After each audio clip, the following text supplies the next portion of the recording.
टिपायची वेळ आलेली आहे.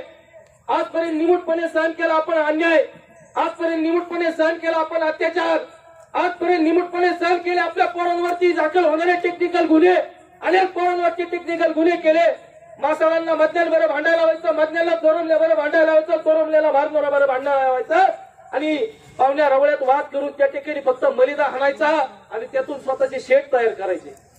त्या शेटला पण सांगतो तुला 23 तारखेनंतर दाखवतो. तू मला सांगतो की मी तुला व्हीलचेअरवर बसवणार आहे. अरे बाबा, तू मला व्हीलचेअरवर बसवायची स्वप्न बघू नको. माझ्या मागे विक्रमसिंह दादा पाचपुते साहेबांचा आशीर्वाद आहे, आदरणीय बबनरावजी दादा पाचपुते साहेबांचा आशीर्वाद आहे, माझे नेते प्रतापसिंह भैया पाचपुते साहेबांचा आशीर्वाद आहे. आणि हा आशीर्वाद स्वार्थासाठी नाहीये बांधवांनो. मी जर कधी काष्टीला यांच्या दारात गेलो आणि मी जर म्हणलं माझ्या मारणाराचं काम आहे, माझ्या मधण्याचं काम आहे, माझ्या मासाळाचं काम आहे, माझ्या धायगुड्याचं काम आहे, तर स्वतःच्या हातातलं स्वतःच्या पाहुण्या रावळ्याचं काम बाजूला ठेवून माझ्या बांधवांचं काम करणारी ही माणसं. आपल्याला यांना निवडून का द्यायचं? कारण यांच्या घरामध्ये गेल्यानंतर गोर गरीबाला वेगळी प्लेट आणि पै पाहुण्याला वेगळी प्लेट असले धंदे केले जात नाही का? एकच प्लेट येते, त्याच प्लेटमध्ये ते पण जेवते आणि माणूस गेल्यानंतर तिथं गोमूत्र तर कधी शिंपडलं जात नाही, तिथंच बसतात. त्यामुळे असल्या गोमूत्र शिंपडणाऱ्यावर आपल्याला कायमचं गोमूत्र शिंपडायचंय आणि या वांदरी गावाला दहशतमुक्त भयमुक्त करायचे बांधवांनो. यांना गुलाल तर कधी लागणारच नाही. पण जर यदा कदाचित गुलाल लागला तर यांच्या स्वयंघोषित शेठ या गावचा माजी सरपंच राहिलेल्या माणसाचं म्हणणं आहे की धनगर समाजाच्या प्रत्येक पोरावरती आम्ही गुन्हे दाखल करणार.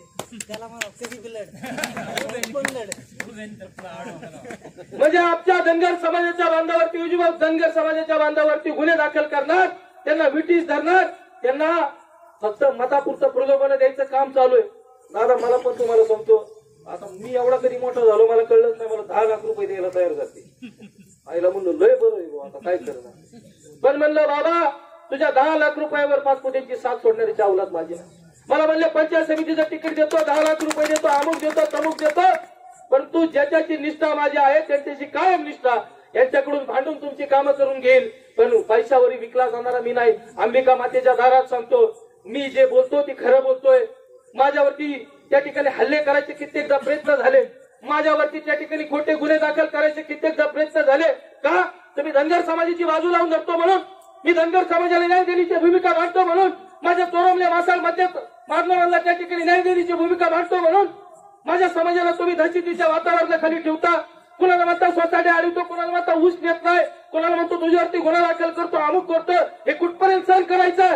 यांची दादागिरी कुठपर्यंत सहन करायची? आणि परत मी वांगदरीत आल्या म्हणायचं तू बाहेरून आलाय आणि तुम्ही तिकडे पेळगाव पंचायत समिती घरात उभा राहिले होते, 80 मतांनी थोडक्या मतांनी निवडून आले होते. त्यावेळेस मग तिथं काय मी काय पाकिस्तानहून आलोय, तुम्ही तिकडे कसं काय असते? हा, हे असले धंदे बंद करा. कोणाच्या दादागिरीला घाबरायचं नाही, कोणाच्या दडपशाहीला घाबरायचं नाही. गुन्हा तर गुन्हा, पण धनगर समाजासाठी मैदानात उतरेल पुन्हा पुन्हा ही ताकद आदेश शेलगीची लक्षात घ्या. त्यामुळे इथून पुढच्या काळामध्ये आदरणीय बबनरावजी दादा पाचपुते साहेबांच्या विचारांचा वारसा, आदरणीय बबनरावजी दादा पाचपुते साहेबांच्या विकासाचा वारसा पुढे नेण्यासाठी आदरणीय विक्रमसिंह दादा पाचपुते साहेबांना भरघोस मताने आपल्याला विजय करायचे. आणि दादा मी तुम्हाला आश्वासन देतो, मी तुम्हाला आश्वस्त करतो की या श्रीगोंदा नगर विधानसभा मतदारसंघातील धनगर समाज तुमच्या विजयामध्ये निर्णायक भूमिका बजावणार आहे. काही लोक दडपणाखाली आहेत, काही लोकांना त्या ठिकाणी दहशती खाली आहेत, म्हणून काही लोक खिडक्यांमधून माझा आवाज ऐकते. बरं का दादा, इकडच्या आमच्या पाहुण्याची वाडी आखी आवाज ऐकते माझा. नाही नाही नाही, वाडी ऐका सुट्टी देत नाही. अहो या की वाडी माझा आवाज ऐकती, मासाळवाडी ऐकती, चोरमलेवाडी ऐकती, सुट्टी देत नाही. मधले पाहुण्यांचं 100% बरोबर आहे, परंतु तांत्रिक बाबींमध्ये समाजाला अडकवण्याचं काम हे सगळे करतात, म्हणून कुठेतरी थांबावं लागतंय. आपण मनगटाला मनगट द्यायला कधीच कोणाच्या बापाला घाबरलेलं नाही, हे सर्व श्रुत आहे. ज्यावेळेस गोपीचंद पडळकर मागच्या वेळेस आले त्यावेळेस त्यांनी सुद्धा त्यांच्या तोंडातून सांगितलं ठोशास ठोसा देणारी सगळी माणसं आहेत, परंतु त्यांना तांत्रिक अडचणीमध्ये अडकून त्या ठिकाणी दबवायचं काम नमवायचं काम केलं जातंय, परंतु दबणार नाही, नमणार नाही. फुल ताकदीने या ठिकाणी या गावातील आणि सबंध श्रीगोंदा तालुक्यातील धनगर समाज तुम्हाला मतदान करणार आहे आणि प्रचंड मताधिक्याने तुम्हाला विजय करून विजयामध्ये निर्णायक भूमिका बजावणार आहे. तुम्हाला सर्वांना आवाहन करतो, घरी बसून ऐकणाऱ्यांना आवाहन करतो, इथं थांबलेल्यांना आवाहन करतो, रस्त्याला गाड्या लावून ऐकणाऱ्यांना आवाहन करतो की त्या ठिकाणी आपला शाश्वत विकास करायचा असेल, आपल्याला भयमुक्त व्हायचं असेल, दहशतमुक्त व्हायचं असेल तर अनुक्रमांक 2 वरील कमळाचं बटन दाबायचं आणि विक्रमसिंह बबनरावजी दादा पाटपुते यांना प्रचंड बहुमताने विजय करायचं, आपली विकासाची वाट मोकळी करायची. एवढं बोलतो आणि थांबतो. धन्यवाद. जय हिंद, जय महाराष्ट्र. मलाच काय समजना, कारण हे गावचा नागवड्यांचा आहे आणि ह्या गावामध्ये आमचा धनगर समाज म्हणजे हा एक छोटासा समाज आहे आणि लपूछपूर राहणारा समाज आहे. आता ही इतकी हुशार की मला डायरेक्ट अध्यक्षच केले आज. आता बोलायचीच पंचायतीचं अध्यक्षच पद दिले म्हणजे आता मला काही सुसारत. पण खऱ्या अर्थाने मी या ठिकाणी तरुण बांधवांना हात जोडून सांगणार आहे की आदरणीय विकेदादांनी अतिशय त्या तालुक्यामध्ये तरुणांची फळी तयार केलेली आहे आणि आपल्या गावामध्ये सुद्धा तरुणांनी अतिशय त्यांच्या पाठीमागे भक्कमपणे उभे राहण्याचं काम करायचं आहे. हे विकेदादा म्हणजे कुणाच्या कुटुंबामध्ये जन्माला आलेले आहेत. आदरणीय दादा म्हणजे कोण आहेत हे तुम्हाला आणि मला सर्वांना माहित आहे. आदरणीय दादांनी 40 वर्ष या तालुक्यामध्ये राजकारण केले. 9 ते 7 वेळा निवडून आले. दादा ही सर्वसामान्य व्यक्ती नाहीत आणि त्यांचे चिरंजीव आज आपल्या गावामध्ये उमेदवारी केली म्हणून आज आई जगदंबेचं दर्शन घेण्यासाठी आलेलं आहे. दादा तुम्हाला मी एकच सांगतो की आई जगदंबेचे आशीर्वाद तुमच्या पाठीमागे राहणारच आहे, याची तुम्ही चिंताच करू नका. पण खऱ्या अर्थाने त्या आमच्या गावामध्ये माझ्याच कुटुंबावरती आदेशने सांगितले, मीच होतो. नाही तुम्ही बोलला पण तुम्हाला मी पैसे माझ्याच कुटुंबावर. दादा सर्व तुम्हाला त्याच्या सर्व मान्यवरांना सांगतो, बाहेरून आलेल्यांना माहित नाही. मी या ठिकाणी आलो होतो, ऑर्केस्ट्रा होता, एक पाहुण्याची जेवायला होतं. आमचे वडील गेले होते त्याच्यामुळे आम्ही काय यात्रा केली नव्हती. पाहुण्याची जेवलो इथं मी धिंगाणा पाहिला ऑर्केस्ट्रा. म्हणलं मी कधी तमाशा बघतच नाही. इथं 2-4 जणांना पानं चाललं आणि मी घरी झोपायला गेलो. तिथे तमाशात काय झालं मला माहितीच नाही. देवीची मंदिर समोर बाई मला काय माहित नाही. आमची मिसेस आम्ही सुना आम्ही घरी झोपलो होतो आणि इकडे तमाशात भांडणं झाली. काय मला माहित नाही कोणी धरलं कोणी काय केलं या अजिबात मला काय माहित नाही. आता अचानक ती 50 पोरं घेऊन मध्यरात्री माझ्या घरी आले. माझ्या घरी येताना ते दाते परिवार उभा राहणार, हे दाते परिवारचं घर एक वाटवरच आहे. त्यांच्या पिताश्रीला मारलं याच्या आणि गाडीत टाकून तिकडं आणलं. इतकं मारलं की तिकडं मारत आणलं. तिथं आल्यानंतर ते गोंधळीनं पाहिलाय काय भानगडे रात्रीची लोक कोण आले ते दादा आले पुढं पळत. हो म्हणलं दादा झालंय काय? अरे म्हणलं तिकडं भांडणं झालं तमाशा तुझ्या पोरांनी त्यांनी भांडणं केली. माझं पोरग तर घरी नाही. माझ्या पोरांनी हिथं भांडणं केली. माझं इथून 4 किलोमीटर घरी. म्हणजे 50 पोरांना इथं ती पोरं धरता आलं नाही का कोण असं माझं असू द्या ना. तुम्ही इथं धरायचं त्याला पोलिसात ताब्यात जायचं. मला सकाळ सांगायचं. मी म्हणतोय दादा माझं पोरग घरी नाही मला काय माहित नाही. झोपले माणसं भाऊ आम्हाला तुम्ही मारता कशाला. पण काय केलं ऐकत. आता ऐकायचं म्हणलं तर कुणाच्या बी पत्नीला हाणायला त्या महिलेला दम निघन काही तुम्हीच सांगा. माझी मिसेस माझ्या अंगावरती पडली, तिला ओढून साडी फाडली. एक सुनबाई मोबाईलवर त्यांची करून घ्यायला लागली. एक झापडी खाली पाळली, एक लात घातली. दुसरी सुनबाई पुढे आली मोबाईलवरती शूटिंग काढायला, तिला बी पाळलं, झापडी मारून खाली पाळलं. मोबाईल एकीकडे पोरी एकीकडे, म्हटलं एकीकडे नाही एकीकडे. माझा भाऊ उघडा झोपला होता. उन्हाळ्याची जत्रा असती उघडा झोपला होता. तो माझ्याकडे आला पळपळू उघडा, त्याला बी हाणला. मला खाली पाडून लाथनी कंबर आणलं माझं लाथनी. आता काय करणार अचानक आली काय करणार. शेवटी घाबरलो मी. आता घाबरल्यानंतर केवढं करून मी म्हणलं दादा तुम्ही आम्हाला हाणणार बायांना तरी नका आणू राहू. बायांनी काय केलं तुमचं? मी तर काहीच नाही केलं बायांनीच नाही केलं. तुम्ही आला तर मला आणावं वाटलं तर अजून 2 शब्द जास्त आणा. पण आमच्या बायांना जर तुम्ही आमच्या त्यात आणत असेल तर आम्ही गडी म्हणून जगण्यात तरी काय अर्थ आहे. तुमच्यापेक्षा रावण बारा ना मग तू. हा एवढं वाईट कृत्य केलं दादा आमच्या माझ्या कुटुंबावरती आणि दाते कुटुंबावरती. पण परमेश्वराने आई जगदंबेला कधीच माफ करणार नाही. तुम्ही आम्ही माफ करू शकता पण परमेश्वर त्यांना कधीच माफ करणार नाही. आणि आम्ही त्यांना घाबरत नाही. ती रात्रीच्या त्यांना मी माळावर सभा झाल्यावर सांगितलं तुमच्या गांडीचं मी जीव सोडून दाखवा. जीव सोडून दाखवा. 2 दिवस पिंजरे ठेवायला काय येडी होती पुन्हा झालं पिंजर होतं माळावर पिंजर. पण मी काय केलं दादा मागून माघार घेतली. हे महाभारत घडून रामायण घडू नये याच्यात काही चांगलं नाही. बरेच जण मला म्हणजे असं करा तसं करा, त्याला असं बरं. अरे म्हणलं मला 4 पाय चावलं, मी त्याला चावत नसतो. कारण माझा धंदा नाही, 4 पायावाला धंदा आहे चावायचा, आपला धंदा नाही तो चावायचा. आपला धंदा आहे का तो? म्हणून आता ह्यांना आणि 2001ला मला खरंच उमेदवारी घ्यायची होती ग्रामपंचायतमध्ये. 2001ला मला उमेदवारी दिली, आरक्षण होतं, 2.5 वर्षांनी मला सरपंच पद दिलं. आता लोकांना काय म्हणतात, ते रामभाऊ मासराव आम्ही लोक सरपंच गेलो तर ते आमच्या बरोबर आहे ना. अरे तुम्ही काय मला इस्टेट दिली काय? आरक्षण होतं, सरपंच पद दिलं.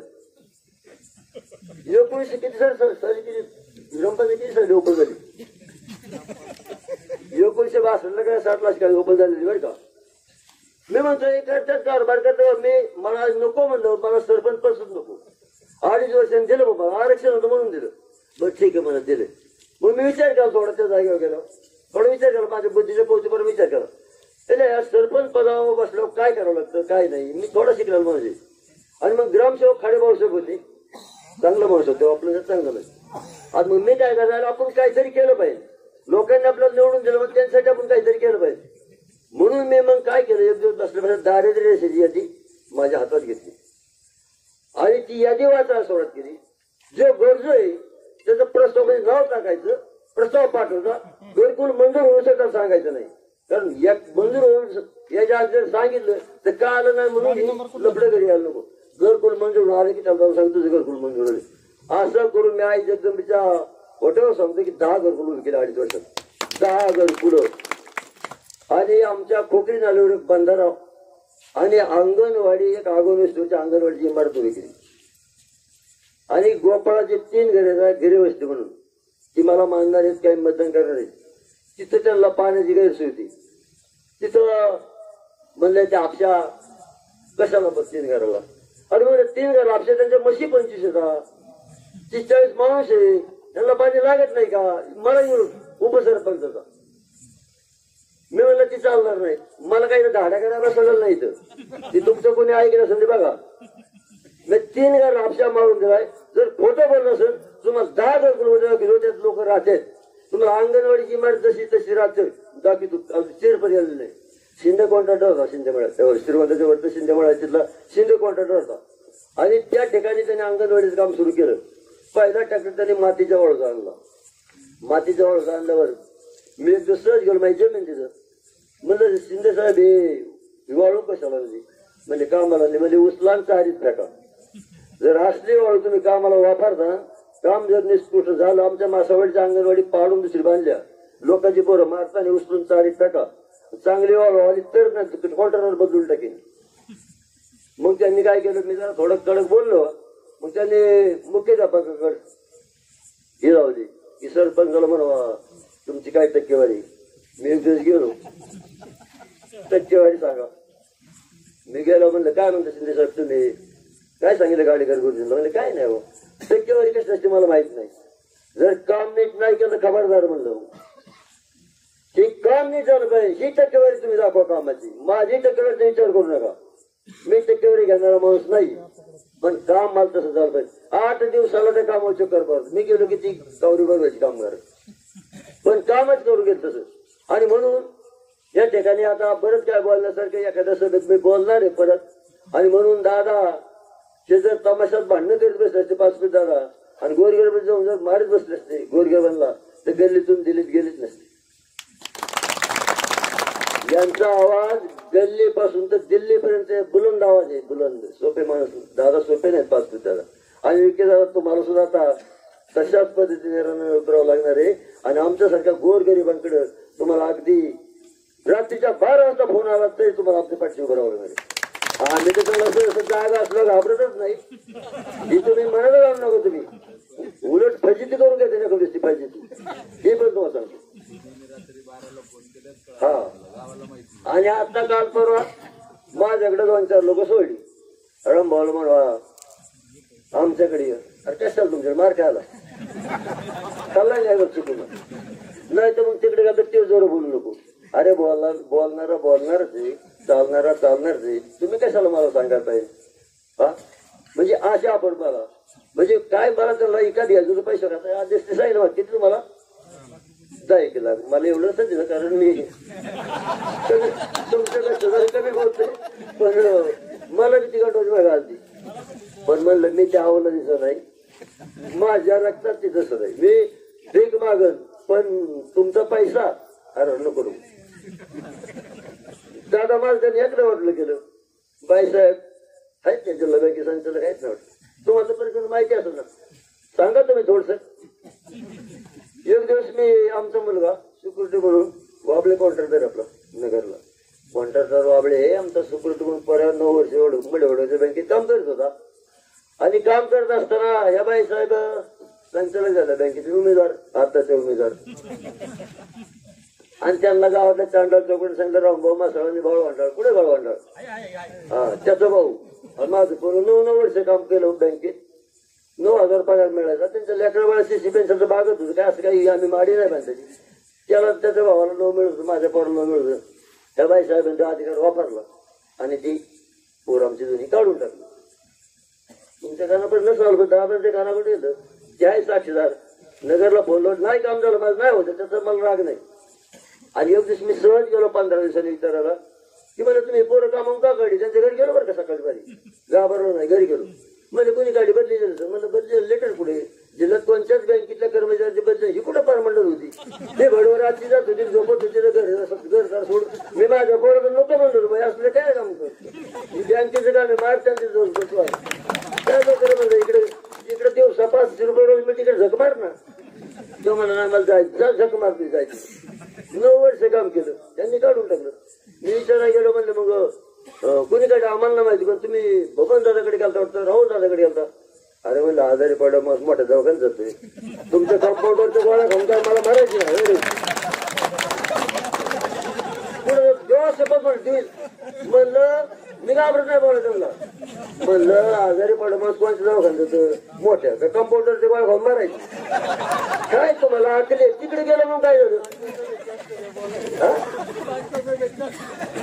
काय माझी काय बोला तिकडे गेलं मग काय झालं ती दवाखाना मोठं हॉस्पिटल मोठं ती तुम्हाला इथं अजून तुम्ही गावात पण वर केली तर तुम्ही लगेच पाच तिकडं काय गेलं मग मरू का तुमचं गोळ्या पाहून काय बोलणे काय काय बोल तरी कळतं त्यांना जाऊ द्या परत एखाद्या संधी मिळेल तर बरंच बोलू बोलायचं आता बराच वेळ झालाय ठीक आहे ठीक आहे आणि अहो ती घरकुल मी उभे केली एक दिवस तो पत्रकार कोण त्याला होता काष्टीचा पत्रकार नाव मला आठवत नाही ती पत्रकारने बातमी दिली मी सरपंच दिला सांगायचं त्या गावचा विकास केला म्हणून ते माझा फोटो चिटकावला पेपरला लोकमतला आणि ती बातमी आली पेपरला म्हणजे वांगदरी गावचा विकास झाला असं झालं सरपंच फोटो अहो ते फोटो माझा स्वतःला खपला नाही मी देऊ नको मला माहिती नाही कोण द्यायला फोटो त्याच्यात ग्रामपंचायत बसली की एक दिवस की म्हणजे कालच्या असं पंचा फोटो नाही आला नाही कोणाचा फोटो यायला लागला अरे पण सरपंच मी आरक्षण आहे हा आणि म्हणजे कस काय असं उलट झालं वर पेपरवाला मूर्खे ते आले दिवस पैशाला ती बातमीचे पैसे नाही आला मी बसलो सकाळ पुढची वर भाऊसाहेब होते माझ्या शेजारी पैसे वेगळे ग्रामपंचायत सदस्य होता सतरा अपराट होता जो म्हणला पत्रकार म्हणला काय राव विकास करतोय कोण तुम्ही बातम्या देताय काय फोटो चिटकावता काय माझ्या देखता मी ते ऐकून घेतलं बा म्हणलं बरं बोलून त्याला बोलायचं मग घरी आलो सायकलवर मी आलो सायकलवर पण घरी गेलो थोडा विचार केला संध्याकाळचा उद्या काय बोलायचं ती पत्रकाराला मग सकाळवारी गावात गेलो भाऊ ते काल ते पडलं या ते पत्रकाराचे नंबर काय मला नंबर सांगा म्हणजे काय म्हणजे फोन लावून दे मला ते ग्रामसेवकने फोन लावून दिला ते म्हणलं कोण बोलते म्हणलं वांगदूर फकीर बोलते ते असं ना की तो कार्यकर्ता काय म्हणला की तुम्ही बातम्या कशा दिला कुठं कोणाचा देता मग ते पत्रकार काय म्हणला की आम्हाला माहिती आहे मुलगी तरी मेहनत आणि फकीर खा अंडी काय म्हणला पत्रकार मुलगी करी मेहनत फकीर खा अंडी म्हणजे मी फकीर आणि ती मुलगी मग म्हणलं कोण बोलतोय म्हणलं वांगदूर फकीर बोलतोय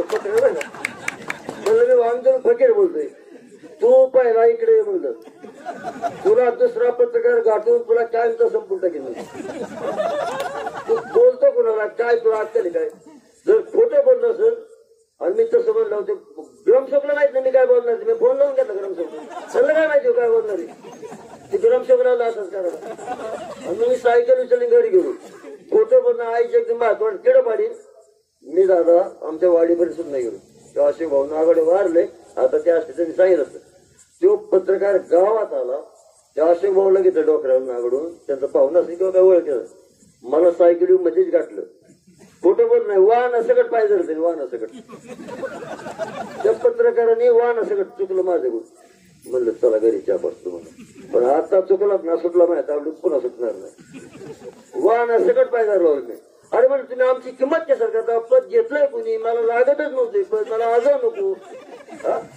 काय माझ्या बापाची इस्टेट बिचारी काय तुम्ही ज्याला आरक्षण म्हणून दिले मला तुम्ही काय द्यायला रे त्याच्यानंतर सरपंचाने घरात ना म्हणते ते आरक्षण म्हणून झालेलं आहे हे तुम्हाला उप 3 झालं आतापर्यंत 3 उपजन चालू पडले 3 उपसरपंच तिसरा झाला आता आणि 2 व्हाईस चेअरमन सोसायटी असं आमच्या गावाचं कारभार निवडणूक आली जवळ तोंड की दिलंच पण त्याला एक लिहायची वस्तू त्याला 60 रुपये काढून टाकायचं दुसऱ्यावर 2 लिहायची वस्तू त्याला काढून टाकायचा हे आमच्या गावात धंदे चालेल मी म्हणलं बाबा मला पुन्हा उमेदवार म्हणजे राष्ट्र धंदा करायचं मला नको मग मी पाणी वापर सदस्य होतो पाणी वापर संस्थेचा इंग्रज गाड्या ठरला रामभाऊला एडवून करतोय ती उभा केले भारी नागवडे कंपनी तुम्ही शकत म्हणले अरे रामभाऊ सरपंच म्हणले आता रामभाऊला चेअरमन पद देऊ म्हणलं मला चेअरमन पद एवढी त्यांची बसली गावात मिटिंग राजू दादा सगळी बसली सोसायटी मध्ये अरे म्हणजे रामभाऊला फोन करा एका लोकांनी मला लावला फोन त्यांचा कार्यक्रम अरे रामभाऊ कुठे म्हणजे घरी अरे म्हणला इकडं आता निवड आहे पदाचे तिकडे घरी काय करतो तू सदस्य आहे पाणी वापर संस्थेचा म्हणलं आहे ना अरे मग गावात निवड करायची आपल्याला म्हणलं मला सवड नावाची करा निवड तुम्ही एकट्या सदस्य काही निवड थांबली का तुमची करून घ्या त्याला काय जमा दादा म्हणजे त्याला म्हणतो सरपंच चेअरमन पद द्यायची मग तो म्हणला अरे दादा म्हणजे तुलाच चेअरमन पद द्यायची अरे म्हणलं दादाला मला सदस्य पद राजीनामा चेअरमन करा निघला कुणाला हे येड्यांच्यात कधी मिटिंग नाही त्या पाणी वापर संस्थेची कुठे हिशोब नाही मी दप्तर काय सांग इकडे गेले तिकडे गेलं काय चाललंय चांगल्यांच्या पट्ट्या थकलेल्या गरीबांच्या वसूल केलेलं मी कशी यादी पाहिजे मग देणार मागं दप्तर परत लोक म्हणजे चांगल्याच गाडी थकले तर गरीबांच्याच म्हटलं पानपट्टी बसते ती भानगड काय नेमकी ह्याला यायला काय करतो मी घ्यायचो गपची ती बघायचो कोण थकीत आहे कोण भरतोय रेग्युलर लाख रुपये 50,000 रुपयाचा मोठ्या लोकांच्या पट्ट्या आणि गरिबांच्या पट्ट्या जमवून घ्यायच्या काय चाललंय काय नाही जर काही येडे का लोक तुम्ही सांगा कोण येडे का आता माझ्या घरावाल्यासाठी तरी अन्याय केला तुम्ही तर म्हणलाय पण आता मी तुम्हाला हात जोडून सांगतो इथून पुढे पुण्याच्या गावात अन्याय झाला म्हणजे कोणत्या गावात आपल्या समाजात तर तहसील कचेरी पुढे उपोषणाला बसायचं हा एवढं सोपं तहसील मध्ये उपोषणाला बसायचं गाड्या बाहेर सकट बघू काय असं ती तुम्ही मला माफ करता परमेश्वर कोणाला माफ करणार आहे आराम कोणाला कधी माफ करणार नाही माझ्या कुटुंबात दादा आले पाहिजे तिथं हो दादा तर येणार सुद्धा दादा विषय आणि मी आता मग कोणतरी सांगितलं की यांच्या घरात एकच प्लेट असते मी पाडवते शिकवतो भेटायला दादाजी जपती मौतीला आले होते अक्का ज्ञानदेव माऊली हिरोईनच्या उद्घाटनाला लोकांचं काय ते अक्का नाही करायचं आम्हाला म्हणजे नाही वाटलं बरोबर आहे का रे यांच्या खरं बोल त्याला बोल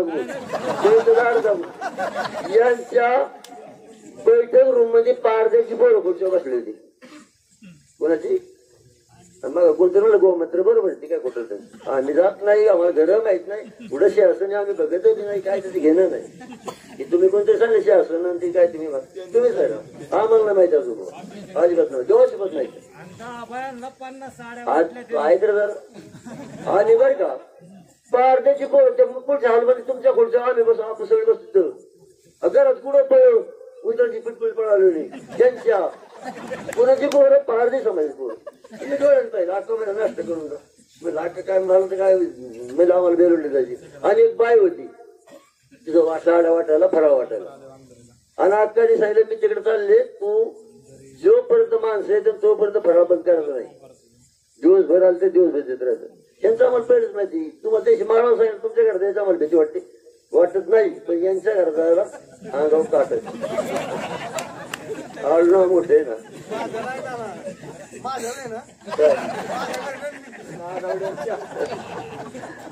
नागवड्यांच्या घरामध्ये तुम्ही कोण येता?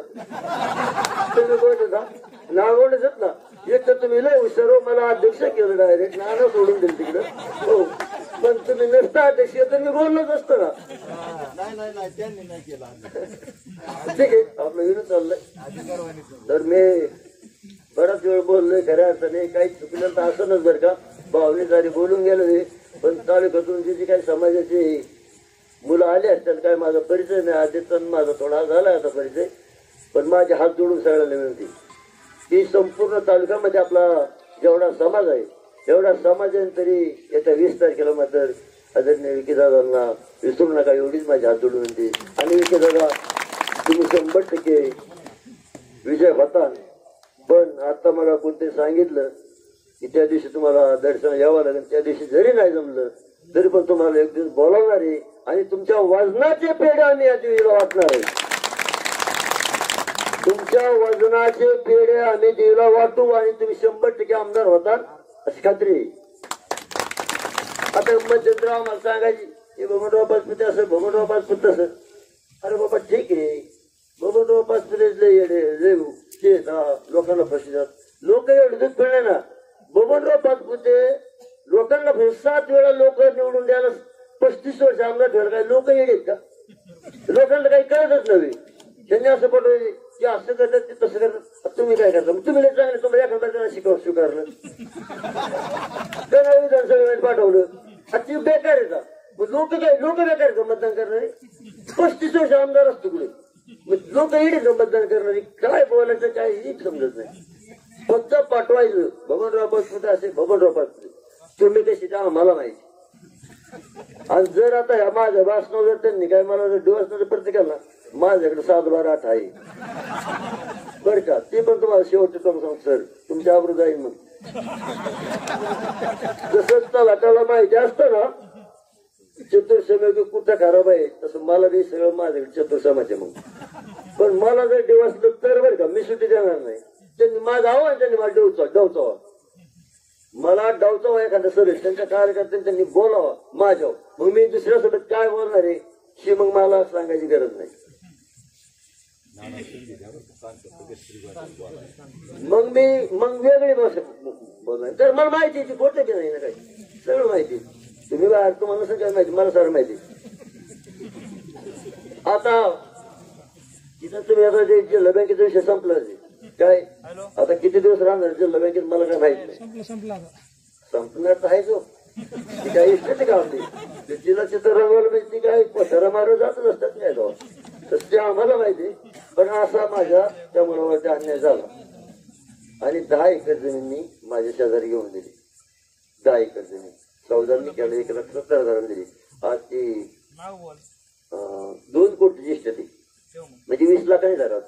2 कोटी इष्टारात आहे. मी पैसे भरले, पैसे त्यांनी भरले.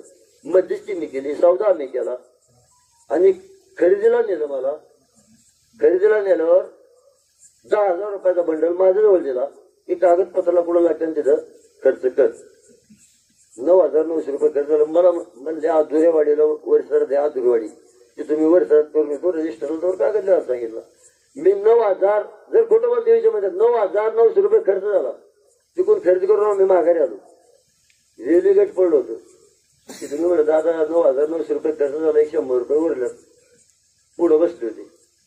फोटो पण नाही हो का, एवढं पण माझं असंच घेतलं असं टाकलं 100 रुपये. तिथे 9,900 रुपये 100 उरलं होतं. घेतलं असं गेलं माझं घेतलं. माझ्याबरोबर गडी होता, समजा होता थोडं टेन्शन. आईला मला वाटलं ते 1,000 रुपये दादा गेलं त्यांनी खायला प्यायला. म्हणलं का 100 घेतलं माहिती आहे तुला. आणि काय घेत रे, काय खातो रे. मळ्यात आमची पिल्डर गाडी लावलेली होती. झक मारली, त्या गाडीतून उतरलो, पिल्डर मध्ये गावात आलो आणि चहा पिळून घरी गेलो. काय सांगायचं, हाय ते बरं आहे. आणि किती दिवस काम केलं बरं? 7 वर्षे. लोक इथं बऱ्यापासून त्याला लावलं सांगवीला काम हायस्कूलवर. मला म्हणले त्याला गिराण नाही, दुसरा पर्याय बरं का ते बँकेतून काढलं नाही. त्याचं ते वाटलं केलं, त्याला लावला. म्हणलं गिराण नाही दादा, म्हणजे नाही येईन ना गिराण. बरं या म्हणजे ठीक आहे, मला मान्य आहे ना गिराण नाही, तो पण पगार नाही, मी मान्य करतो. 7 वर्ष त्यांनी सांगितलं पट घातलं, मी 7 वर्ष वावरात पाणी धरलं. म्हणजे याचं काहीतरी होईल. म्हणजे आता आपण कोणासाठी काहीतरी केलं पाहिजे ना. तोच तर काही नाही, आर्थिक परिस्थिती नाही, सोनच्याला मदत करा. मग आपण काम करून काय फेडू, थोडंफार मदत म्हणून काय करू पाहुणे म्हणून. असं मिळून मी त्यांना 10 लाख देणार होतो. 10 लाख देणार होतो. 10 लाख देणार होतो. तर 7 वर्षाने एवढा कामून काढला. मी पैसे मागेलो, म्हणजे कशाच पैसे, खोटं नाही. म्हणजे ते मी म्हणलं ते 10,000 झालं. अरे म्हणजे ते मला दिवाणजीला विचारलं, आमचं किती वर्ष काम केलं विचारा म्हणलं. दिवाणजीला विचारलं, एकदा बोलून गेलो, आमचा वाट ठरला, बोलून घेतलं. दिवाणजीला म्हणला किती वर्ष काम केलं म्हणले. हा म्हणले 7 वर्ष भरण्याचं काय खत टाकण्याचं काय काम केलं तुम्ही. मग दिवाणजीला म्हणले अरे मग काय म्हणणे यांचं. म्हणलं सांगा. म्हणलं दादा 200 रुपये रोज बाई घेत्या, 100 रुपये रोजापर्यंत आपलं ठरलंच नव्हतं ना. पण आता पोर नाही का आम्हाला माझा मग जिरून घेतला. पदर पेट्रोल हेल्पट घेतलं, वारे गेला 7 वर्ष, त्याचं मला काही नको. पण कामाचं 7 वर्ष बंद केलं की मला पैसे घ्यायचं नव्हतं, तुम्हाला द्यायचं होतं पण त्याला जोडून. म्हणजे का आर्थिक मदत संस्थेला. ठीक आहे म्हणजे ते आता काम का होणार तुझं पैशाचं बोल. तो नाही मागितलं 7 वर्ष म्हणजे खरं मागितलं पैसे. मी मला घ्यायचंच नव्हते पैसे. म्हणजे 100 रुपये हजेर म्हणजे म्हणजे किती होतात. मला 2,52,000. असं डोकं फिरलं काय, तुझं काय डोकं फिरलं का एवढं पैसे मागायला. म्हणजे मग तुम्हाला काय पडतं ते तरी सांगा, का फुकट कर म्हणून सांगा ना. मी माझा मुद्दा तुमच्या पुढे म्हणलाय ना, मग आता तुमचा मुद्दा तुम्हाला सांगा ना की बा एवढं देते का नाही देत. ते म्हणले ठीक आहे आमचा विचार करून सांगू. आणि मग ते दिवाणजी त्यांचा त्याला म्हणजे अरे तुला पटतं काही, एवढं पैसे मागतो रामभाऊ तुला पटतं का. ते म्हणजे मला नाही पटत भाऊ, मला नाही पटत भाऊ. मग मी त्याचं 2-3 वेळा ऐकलं. आणि त्याला म्हणलं तू त्याचा गडी त्यांचा गडी, मी गडी नाही उठलो मी त्याच्या मग माडीवर. तू त्यांचा गडी आहे ना म्हणलं, तुला कशाला बोलावलंय. किती वर्ष काम केलं याला बोलावले. तू सांगितलं ना 7 वर्ष काम केले. मग तुझं काम संपलं तुझ्या घरात बघ पाणी पिणी भरत काम कर, मी त्यांचं गडी नाही. मग ते आमची किरकिर सुरू झाली. मग ते उठलं माझ्या गाड्याला असं बोलतो धावून झालं माझ्या अंगावर लगेच टायरचं लुंगायचं सगळं धावलं. मी थोडं विचार केला म्हणजे काय बांधकडे मी काय पैसे उचलून नाही बघा तुम्हाला. आणि म्हणलं मग ते माझ्या घरात लागलं मी काय 2,000 जोडून रामराम करून जाणार आहे का तुम्हाला. त्याच रस्ते हॉस्पिटल पाहिजे बोलू. म्हणलं मी रामराम करून जाणार नाही, माझ्या आब्रू गावाच्या तुम्ही तालुक्यात घाली. म्हणलं मी पैसे उचलून मागत नाही तुम्हाला, माझ्या कामात पैसे मागते. आणि मग 1 लाख रुपये पाठवून दिले, खोटं बोलत नाही. आणि 1 लाख रुपये पाठवून दिल्याच्या नंतर 1,52,000 राहिले. त्याच्यातले मध्यंतर मी 8-10 दिवसापूर्वी मध्यंतर लोकांनी तडजोड करून मी इथं बोलू नये म्हणून परत 1 दिलं. अजून 52 नाही दिले. फक्त पैसे देणार काय झालं. पैसे घ्या पण तिकडे बोलू नका बरं का. अरे म्हणलं नाचणारीचा चाळा दफडवायला जात नाही, गाणाऱ्याचा गळा राहत नाही. मला तुम्ही काय सांगता रे. हा म्हणजे का गप्पा मला माझंच मूत मला पाजायचं. आणि तिकडे बोलू का बोलू नको तिकडं. येतो इकडे बोला तुमचं काय चाललंय काय राजकारण चाललंय. माझंच पैसे तरी 52 अजून नाही दिले. आल्यात 1 आल्यात परत 2 असत अजून 52 जायला. मी म्हणलं जाऊ दे आता कारखान्यावर आपला गाडीवर आणते मागं मुलाचं लग्नाच्या म्हटलं 500 रुपये गाडीवर पैसे का आपलं लग्नासाठी. आपला आईवर तेवढा 52,000 रुपये. महाराष्ट्रात असा कोणता चेअरमन आहे का मुलाचं लग्नाला 500 रुपये गाडीवर नको. ते 5,000 पोरं टाकून उचलत आणि पैसे आपल्या पोराला. आता हे उद्या करा आपलं सांगितलं गाडीवर काय बोलायचं आहे काय त्याला काय गाडीवर पैसे काय धंदा आहे गरीब माणसं. हा आता दिला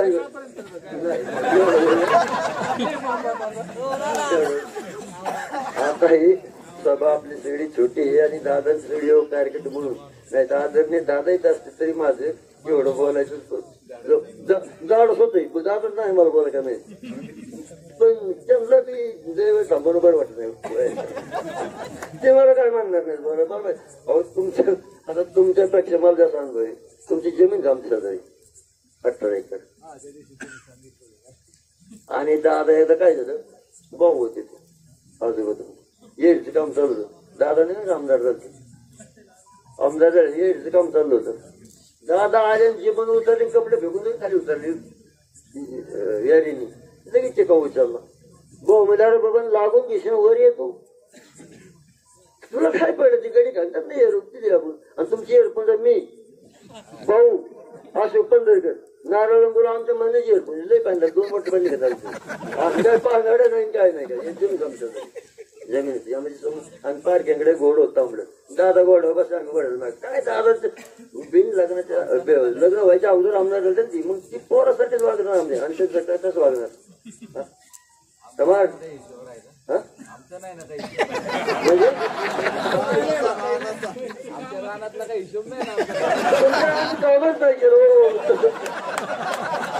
तुमच्या राजाने काम नाही केले तुमच्या आजोबा आले आणि काय म्हणले चला एअरपोर्ट जायला गेला आणि दोघांच्या बरोबर मध्ये मला काय म्हणायचं इथून पुढचा राहिला तर तुम्हाला द्यावा नाही राहिलं राहिलं तर हा ठीक आहे तेव्हा वांगदरी गावातील सर्व तरुण कार्यकर्त्यांना आणि तालुक्यातून आलेल्या सर्व तरुण कार्यकर्त्यांना मी मोबाईलवर याच्यावर पाहिले दादांनी बरेच काही तरुणांची फळे या तालुक्यामध्ये तयार केलेली आहे आणि अशी फळे 20 तारखेपर्यंत टिकून राहणार आहे आणि राहतीलही पण माझ्या गावातील सर्व तरुण कार्यकर्त्यांना सुद्धा माझी हात जोडून विनंती की अजिबात कुणाला न घाबरता न डगमगता याच्या 20 तारखेला दादांचं 2 नंबरला कमळ चिन्ह आहे त्या चिन्हावरती चिन्हाच्या समोर बटन दाबून त्यांना प्रचंड बहुमताने विजय करावं एवढीच माझी हात जोडून विनंती आणि मी जास्त बोललो आणि सरांनी मला अध्यक्षपद दिलं त्याबद्दल मी त्यांचे आभार मानतो आणि दादा तुमच्या बरोबर आल्या सर्व टीमचे आभार मानतो कारण सर्वांचं नाव उल्लेख करणं मला शक्य नाही परंतु जे काही तुमच्या बरोबर आले त्यांचे आभार मानतो सर्वांचं तरुण कार्यकर्त्यांचं आभार मानतो आणि माझं बरंच काही लांबलेलं भाषण बंद करतो जय हिंद जय महाराज आडनाव बदलून घेऊ का काय एवढं दुर्गुण सांगितलं नानाने आमचं तरी अजून लय शिल्लक आहे ना 5-10% सांगितले सगळ्या गावातल्याने जर सांगितलं ना गुरु एक तुम्हाला सांगतो अवघड परिस्थिती असो या ठिकाणी आपण ज्यांची आतुरतेने वाट पाहत होतो ते आपले भारतीय जनता पार्टी आणि महायुतीचे अधिकृत उमेदवार आणि देवीच्या समोर सांगतोय की 23 तारखेला ज्यांच्या नावाची घोषणा होईल ते आमदार विक्रमदादा पाचपुते या ठिकाणी आज एवढा उशीर रात्री गावामध्ये आलेले आहेत. एवढा उशीर होऊन गावातले सर्व ग्रामस्थ थांबलेत. खरं तर दादा ह्या सगळ्यांचे आभार मानले पाहिजेत. 8 वाजता आरती महिला पण भरपूर होत्या, जवळपास 150च्या आसपास महिला होत्या.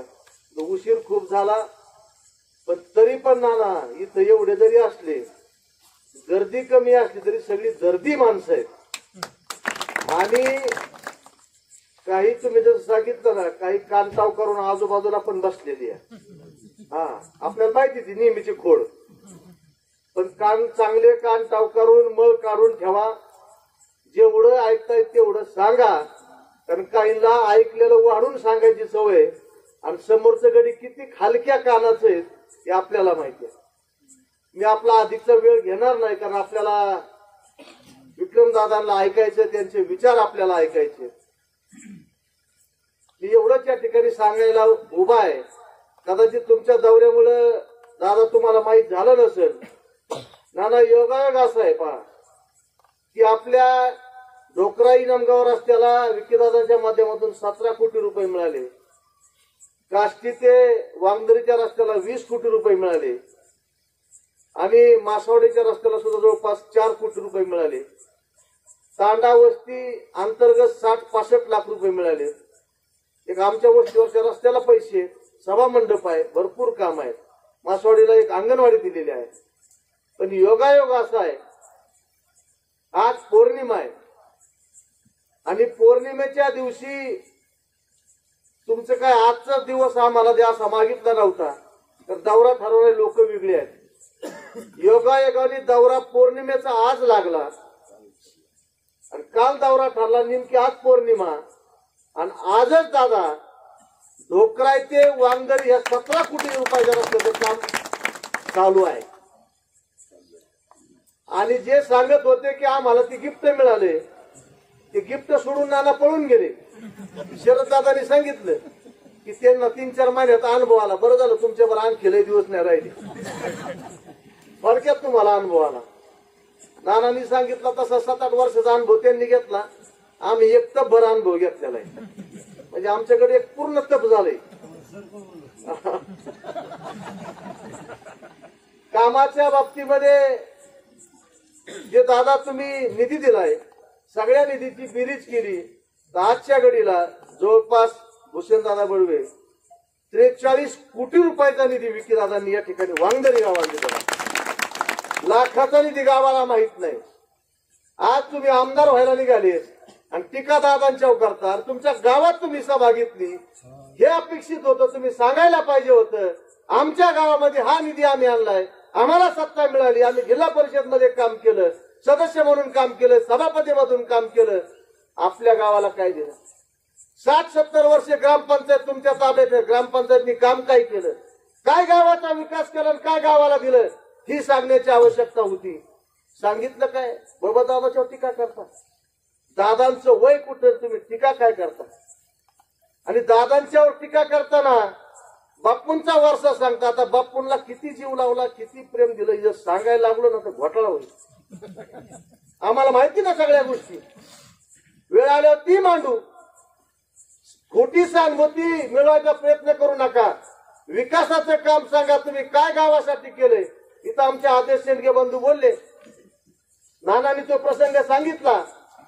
आता हे घडलं यांच्या बाबतीमध्ये. दाते परिवार आमचा नातेवाईक आहे आणि भांडणं झाली तिथं. नाना भोबाटा कुणाच्या नावानी, तुमची भांडणं कुणी लावली म्हणले? मी लावली. मी कुठं झोपलेला? घरी. मला दादांनी फोन केले, आमचे एमडी जरेकर घरी उठवायला आले. तेव्हाच आम्हाला कळलं गावात काय झालं. ही परिस्थिती म्हणजे आदेशराव तुम्ही म्हणले ती खरं आहे. आतापर्यंत 40-50 वर्ष आमच्या धनगर समाजामध्ये प्रत्येक कुटुंबामध्ये पाहुण्यामध्ये वाद लावण्याचं काम, वाद लावण्याचा धंदा यांनी केला. स्वतःची पुळी भाजून घेतली. पण आज तुम्हाला सांगतो सगळा समाज शहाणा झाला म्हणून अडचणी आहे आणि त्याचं दुःख त्यांना आहे. अरे कामाचं तुम्ही सांगत नाही. या ठिकाणी एक गोष्ट नमूद केली पाहिजे की या देवीच्या मंदिराच्या समोर पिंग ब्लॉक टाकण्यासाठी विकीदादांनी 40 लाख रुपयाचा निधी दिला होता. त्यांनी काय काम करावं?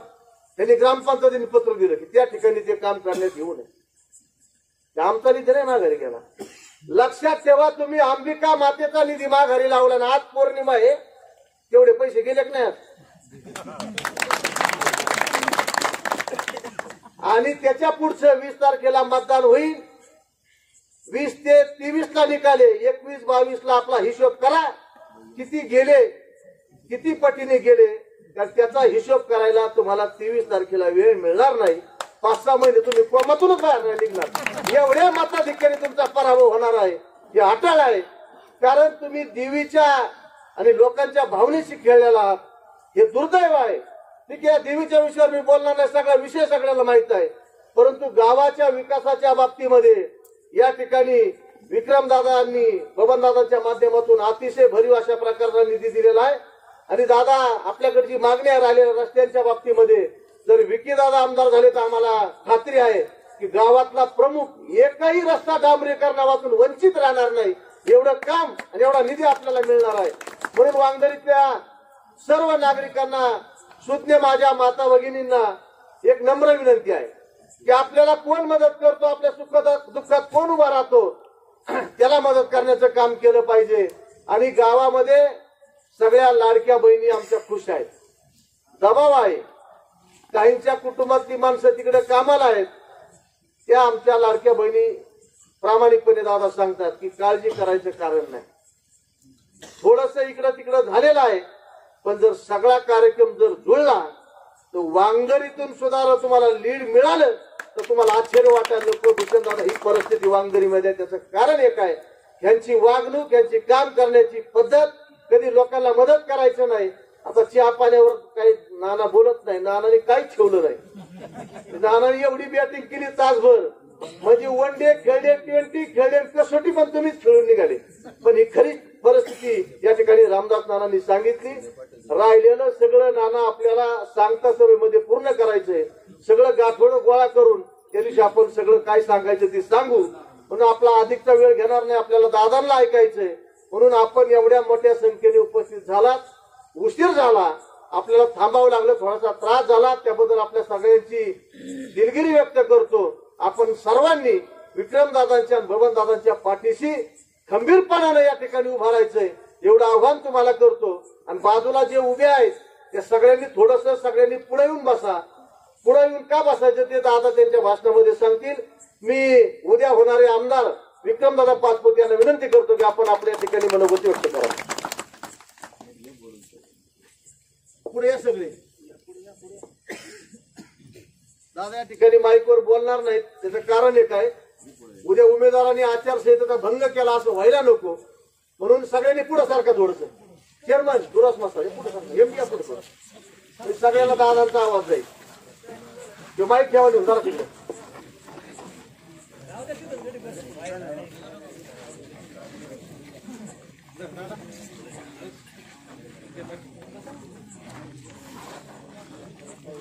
आज वांगेरी येथे आयोजित या छोट्याशा कॉर्नर सभेसाठी, खरं तर ही कॉर्नर सभा नव्हती, फक्त गाव भेट होती. आणि या करल बंद करल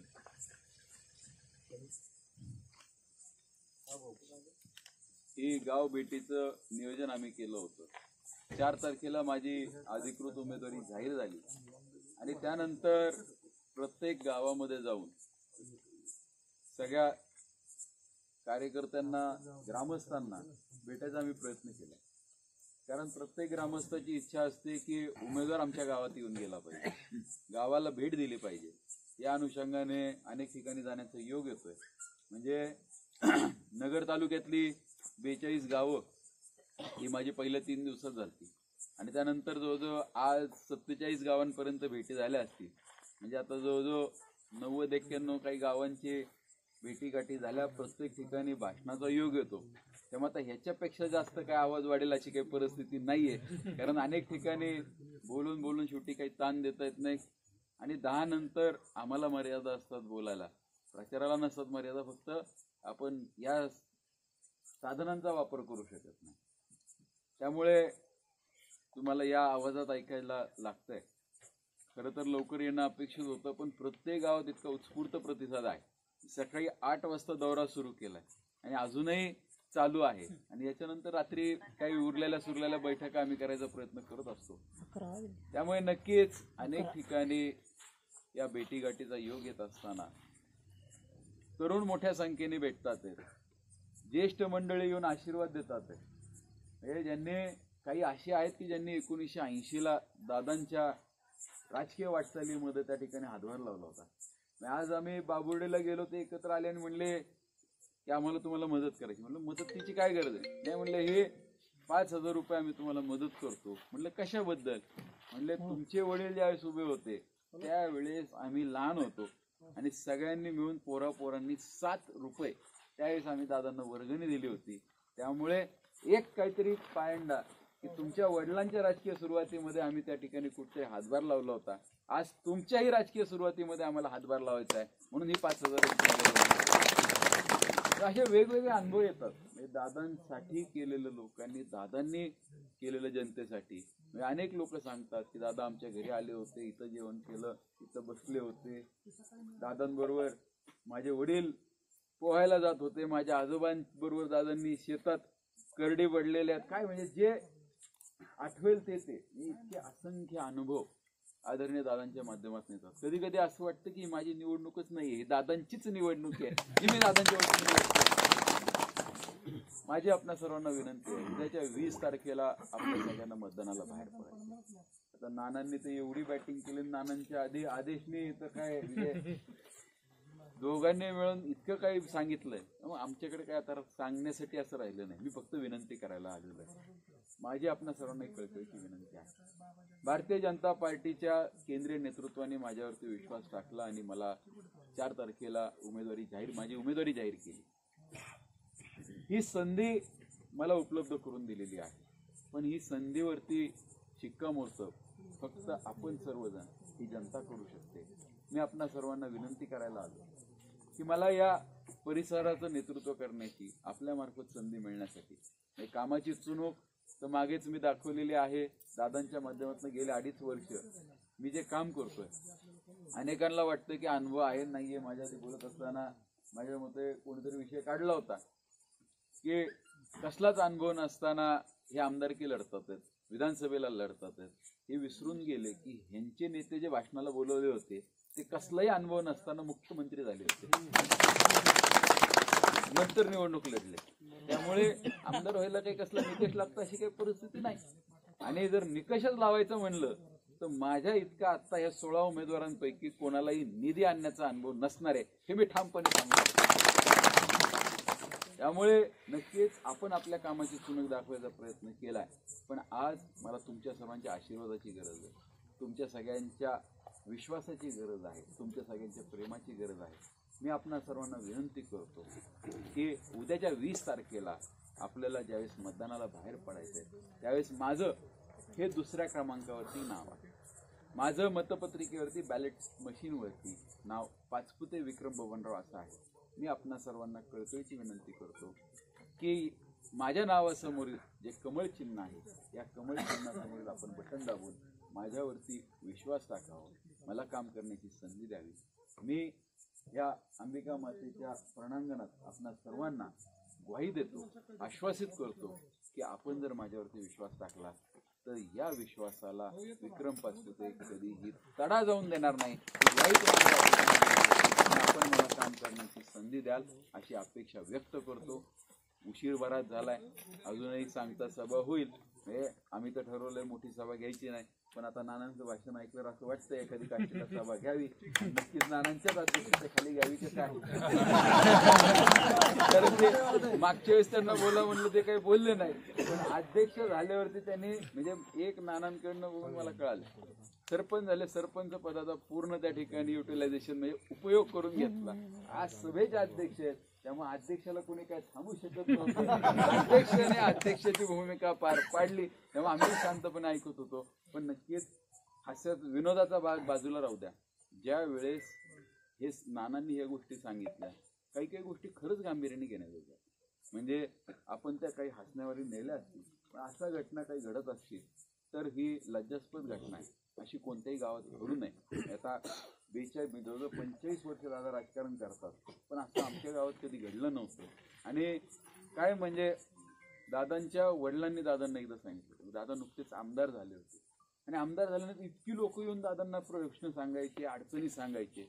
दादाही एकदम थक्क होऊन जायचे, व्यथित होऊन जायचे, किंवा काय सारखं जो येतो तो सांगतो, अडचणी सांगतो, हे करतो. दादा थोडंसं एकावरती चिडचिड केली. चिडचिड केल्यानंतर ती माणसं जाऊन दिली. ती गेल्यानंतर आमच्या आजोबाने दादांना सांगितलं, हे पाठ तुला संधी मिळालेली, काम करण्याची संधी मिळालेली आहे. आज तू त्यांच्यासाठी आमदार म्हणजे तू त्यांच्यासाठी या तालुक्याचं दैवत आहे. आपला देव, हिंदू संस्कृतीतले देव हे सगळे दगडाचे असतात, कारण देवानी व्यक्त व्हायचं नसतं, देवानी वेदना ऐकून घ्यायच्या असतात आणि त्याच्यावरती जो काही मार्ग निघेल तो काढायचा प्रयत्न करायचा असतो. त्यामुळे तुला यांच्यावरती व्यक्त होऊन चालणार नाही, जे काय असेल तुला ऐकून घ्यावं लागेल. जो काही मार्ग काढायचा आहे तो तुला काढता आला पाहिजे, तू काढून घेतला पाहिजे. त्यामुळे नेत्याने ज्याला कोणाला काम करण्याची संधी मिळालेली आहे अशा नेतृत्वाने कायम ऐकण्याच्या भूमिकेत राहिलं पाहिजे. त्यांनी कायम संयम बाळगला पाहिजे. दुर्दैवाने हा संयम आणि ऐकण्याची भूमिका या ठिकाणी दिसली नाही. मी मातेला खरंच या ठिकाणी प्रार्थना करतो, कोणी असू द्या, शेवटी विरोधक असो कोणी असू द्यात, ह्या सगळ्यामध्ये राजकारणामध्ये काहीतरी संस्कृती राहिली पाहिजे. नक्कीच देवी त्यांना सद्बुद्धी देईल आणि अशी घटना परत या गावामध्ये घडू नये अशी मी प्रार्थना करतो. आणि उद्याच्या 20 तारखेला आपल्या सर्वांना आवाहन करतो की आपण सर्वांनी उद्याचं नेतृत्व आपल्याला ठरवायचं. उद्या कुणाच्या हातामध्ये आपल्याला मतदारसंघ द्यायचा आहे, कुणाच्या हातामध्ये आपल्याला तालुका द्यायचा आहे, ही भूमिका तुम्हाला ठरवायची आहे. माझी आपणा सर्वांना कळकळीची विनंती आहे की उद्याच्या 20 तारखेला आपण सर्वजण मतदानाला बाहेर पडत असताना जसं दादांना तुम्ही सर्वांनी आशीर्वाद दिलाय, दादांना जसं प्रेम दिलंय, तसंच आशीर्वाद आणि प्रेम तुम्ही दादांच्या पोराला द्याल अशी अपेक्षा व्यक्त करतो.